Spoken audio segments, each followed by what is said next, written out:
Living a healthy, balanced life as a mom can sometimes feel impossible. With tiny mouths to feed, butts to wipe, and so many things vying for our attention, it can be easy to feel like we're in an on-again, off-again relationship with healthy living.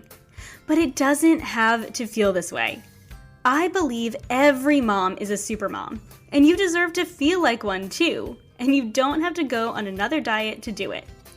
Join me, Kristin Dovbniak, holistic nutritionist and certified intuitive eating counselor, for conversations on what it means to live a healthy, balanced life.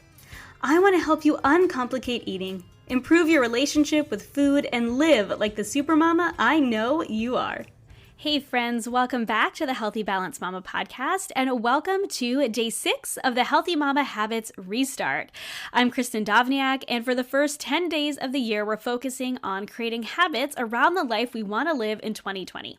Each day you can find me here on the podcast with a mini episode surrounding today's topic, as well as live at 2 p.m. Eastern in the private Facebook group and on Instagram at Healthy Mama Chris, sharing deeper thoughts about that day's topic. To join us in the Facebook group and get the worksheets attached to these episodes, head to healthymamachris.com/habits. That's Healthy Mama, M-A-M-A, Chris, K-R-I-S.com/habits to sign up for free with your name and email. So let's dig in to today's topic. Today, we are digging into the third day of the second part of our 10-day habits restart method. I've divided the 10 days into 3 subgroups. Mind, which were days 1 through 3. So if you want to go back and listen to those, you can. And the second part, if you're just joining us, is method. And this is what we're talking about today. And then we'll talk about meals, digging in tomorrow, starting on day 7. So today we're continuing to talk about what methods, so what routines and rituals you are going to put in place to make the habits you're creating actually happen and actually work and are implemented into your life. The last 2 days, we talked about meal planning and meal prep, and today we are talking about your morning routine. So let me start by asking you a really simple question. What does your morning routine look like? And is it working for you? P.S. Waking up to your kids screaming does not constitute as a morning routine. If you don't have one or your current routine isn't working for you, you are in the right place. I believe having a morning routine, or a ritual as I like to call it, because routine seems so rigid, and it doesn't have to be rigid. A routine is simply just a set of steps you perform at a certain time each day. So in this case, it's the morning. But I like to think of it as a ritual, because a ritual is special, sacred time that honors you and helps you take care of yourself, like we talked about when we talked about self-care, in order to start your day off well. And that's what I think a morning routine should be. So why is a morning routine important? Like I just said, a morning routine really sets you up for the day you desire to have. Rather than waking up reactively, you start your day proactively and take time for what matters to you first thing in the morning. It centers you and sets you up with solid habits to propel you forward into your day. I think your morning routine is really telling for where your priorities are and what you truly value.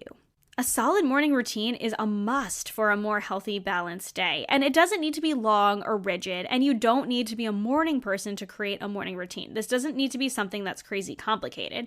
It just needs to inspire and motivate you to live the life you desire to live that day and start your day off well. And study after study has shown that the most successful people in the world start their days with a solid morning routine. Oprah herself starts her day with meditation, movement, and tuning in by either going on a walk or enjoying a mindful breakfast. Tim Ferriss makes his bed first thing in the morning. He says it fills him with a small sense of pride and accomplishes something right away. Then he meditates for 10 to 20 minutes, does at least 30 seconds of light exercise, followed by some strong tea. And then he finishes his routine by journaling for 5 to 10 minutes, which helps him to push the ball forward and feel better throughout the day. Former President Barack Obama would always start his day in the White House 2 hours before his first scheduled event, which often meant rising early before 5 a.m. But what this allowed him to do was to prioritize exercise, which is an activity he never missed. Surprisingly, he doesn't drink coffee, but he does have green tea, and he stays hydrated with orange juice and plenty of water first thing. And then after his morning exercise and breakfast, he would stay on top of current affairs by reading the New York Times and watching ESPN. The late, great Steve Jobs had an incredibly profound yet really simple morning routine. Each day he would get up, make his bed, shower, and then look himself in the mirror. He would lock eyes with himself and ask, if today was the last day of my life, would I be happy with what I'm about to do today? If the answer was no too many days in a row, he knew something needed to change. Marie Kondo wakes up around 6:30 in the morning. She opens the windows to let in some fresh air, purifies the house by burning incense, and then likes to have warm drinks like hot water or herbal tea before she has breakfast. Her husband often makes breakfast about an hour after she wakes up, and just something simple like toast or eggs, but she eats first thing, and then they pray before they're home to give it thanks, and then they imagine their days to be good ones, and then sometimes she also practices yoga.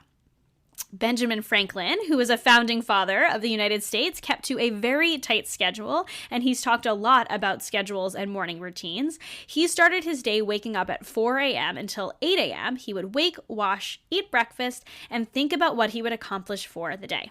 From 8 to 12 p.m. he worked, then he had lunch from 12 to 1 where he ate, read, or looked over his accounts, then he worked till 5. He had his whole day planned out starting in the morning. Ariana Huffington says that a big part of her morning routine is about what she doesn't do when she wakes up. She doesn't start the day by looking at her phone. Instead, once she's awake, she takes a minute to breathe deeply, be grateful, and set her intentions for the day. Hey, that sounds familiar. We started the first day of our 10-day habits restart talking about intention. So now the question is to you. How will you start your day? I encourage you to use the morning routine worksheet to evaluate where your routine is now and how you can begin to make changes for a healthier, happier life.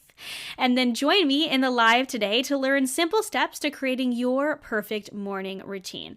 And I'll tell you what mine looks like as well. So tune in today at 2 p.m. Eastern over on the private Facebook group or on Instagram at Healthy Mama Chris. Remember, there is an Instagram replay for 24 hours, but it's available for good in the Facebook group. So I encourage you to join me over there and join the conversation. You need an invite for the group, so be sure you're signed up for emails to get all of that info. Thank you for joining me today, friends, and I'll see you back here tomorrow. Thank you, friends, so much for listening to this episode of the Healthy Balanced Mama podcast. I truly hope it encouraged and inspired you today to live a healthier life without restriction. If you enjoyed this podcast, would you do me a huge favor and give it a star rating and review in iTunes? Every rating, review, and subscribe helps this podcast be seen and heard by more women who need to hear it. You can find me, Kristin, on Instagram and Facebook at Healthy Mama Chris, or on my website, healthymamachris.com. As a reminder, the information and opinions on this podcast are intended for information and inspiration only and are not a substitute for professional medical advice or treatment. Please consult with your healthcare practitioner before making any changes. See you in the next episode.